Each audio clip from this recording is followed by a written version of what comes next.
Welcome to Critics and Cars Getting Home, and we are returning from M. Night Shyamalan's latest film, Old. So, it hadn't been getting good reviews, and It hadn't been getting any, first of all, because there were no press screenings. Well, that's right, and sometimes it's quite telling if the distributors don't want you to see the film beforehand. You're like, maybe there's a reason why. But we persevered, and we paid good money to go see it ourselves. Now, you may remember M. Night Shyamalan from such amazing films as The Sixth Sense, possibly even Unbreakable, if you liked that. Or you might remember him from The Happening if you saw anybody eyeing your lemon drink. Right. So, Old follows, I've got to say, it's an interesting premise. A family rock up at an amazing resort somewhere, possibly in Latin or South America, and they're all set to have an amazing family holiday. They're taken by the resort manager to an island where a hodgepodge of guests from the resort assemble until disaster strikes. And disaster is aging, which of course we all know.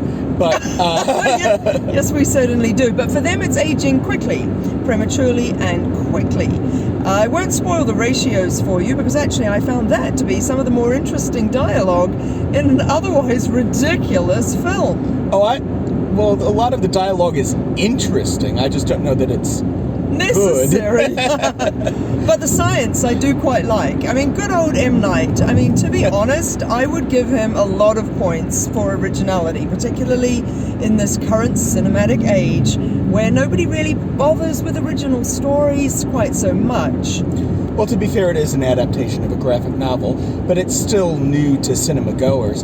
I didn't know the story, though, did you? No, I didn't at all. And I also think, like, there's no one else like M. Night Shyamalan, and we don't need anyone else like M. Night Shyamalan. We don't need any more of him. I'm glad we have one. Yes. Because he definitely swings for the rafters and commits to things, and like having himself appear as an actor in every movie that he does, and performance choices that are a bit off. He manages to get pretty amazing casts. It's worth saying. Yeah, Vicky Creeps, Gail Garcia Bernal, Thomasin McKenzie, Rufus Sewell, and Eliza Scanlon from Little Women. That's right. So there's a lot of talented actors left adrift, so to speak, in this.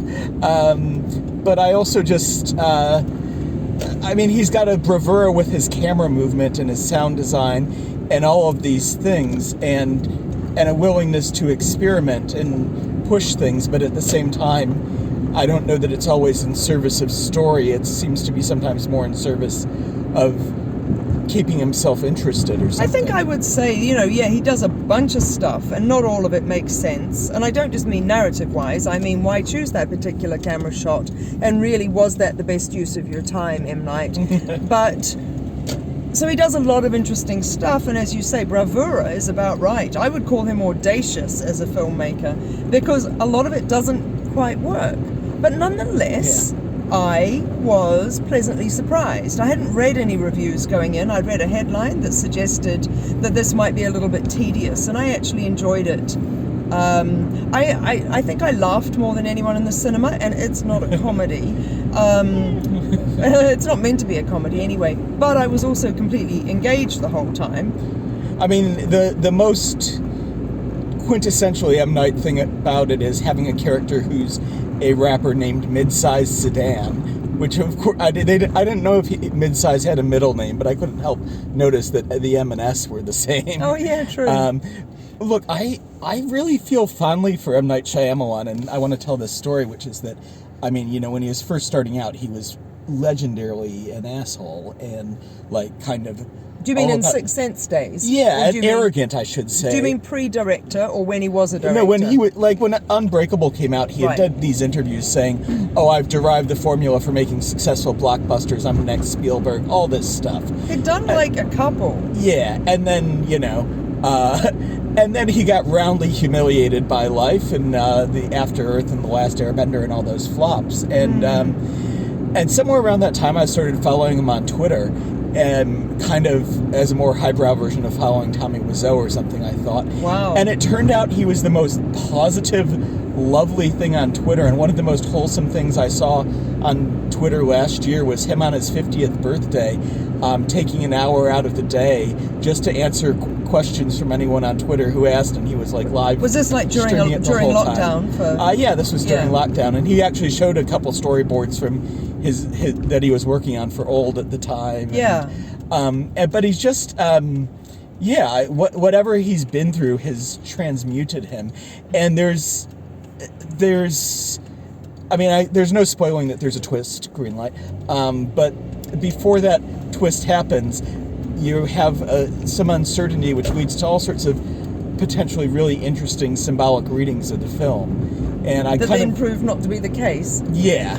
Yeah, I don't really know what this. I mean, I kind of get that one of the symbolic readings of the film, it's called Old, and the people age, after all, is that life is short, so live in the present. That was definitely pretty apparent. But also the relative ages of things on our planet as well. Sure. And the speed of climate change and other things. Obviously shot during COVID and, some of the insanity of lockdown. But at the end, it winds up having that sort of Black Mirror kind of sting of being this sum is less than its parts. So, yeah, well, here's the thing with the sum and the less and the parts. The acting is kind of universally rubbish, but that's probably because the script is kind of universally rubbish, and everybody speaks in really obvious terms that, I thought to myself, this feels a little bit like Lost back in the early days when they first landed on the desert island. And it also feels inevitably to me like an Agatha Christie movie, because you've got this strange, as I say, hodgepodge of characters coming together, and then animosities unfurl and all that sort of thing. But also there was just something terribly artificial about most of what people said. And I thought to myself, well, is he having a laugh on purpose? And so that's probably why I watched the whole thing kind of with this face and laughed quite a lot through it, possibly wrongly. And because I can't quite pick what his tone was and what his sort of purpose was, I don't know if he did a really great job of creating something that was just batshit crazy, or whether actually it's a deeply flawed film that went horribly wrong. I don't know. And for that reason, I'll be going 3 stars. I'll be giving a little bit of credit where it's due, and also going, but on the whole, it kind of doesn't work. I'll be going 2.5, but it's a rare 2.5 film for me that I'll probably watch again in my life. It's not as recommendably disaster peaceful as The Happening, which I've watched 4 times and will watch many more times. But sadly not as recommendable either as his better films. Yeah, it's somewhere in the middle, but there's enough that's strange and semi-compelling about it that I'll probably return to it. So, thanks for watching, and now we're home.